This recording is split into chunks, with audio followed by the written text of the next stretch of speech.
ছুটিতে যে নিজ গ্রামে ছোটবেলার বন্ধুদের সাথে আম খেতে দেখা যাচ্ছে সাদিও মানকে। সাধারণ হয়ে অসাধারণ এই কথাটি সবচেয়ে বেশি সাদিও মানের সাথে যায়।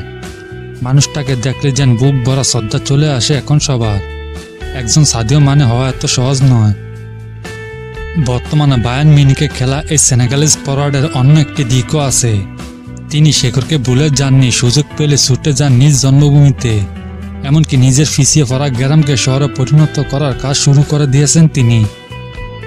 আফ্রিকান ন্যাশনাল কাপ জয়ী এই ফুটবলার নিজের গ্রামে হাসপাতাল, স্কুল, পোস্ট অফিস ও পেট্রোল স্টেশন নির্মাণ করে দিয়েছে।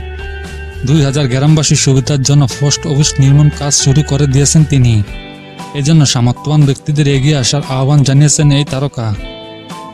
এদিকে গ্রামে একটি পেট্রোল পাম্পের উদ্বোধন করতে দেখা গেছে তাকে। গ্রামে 4G ইন্টারনেট সুবিধা ব্যবস্থা করে দিয়েছেন তিনি। সাদিও মানে নিজের কেরিয়ার জন্য কিছুই ভাবেননি। তার যত ধ্যান জ্ঞান সব অসহায় মানুষকে নিয়ে।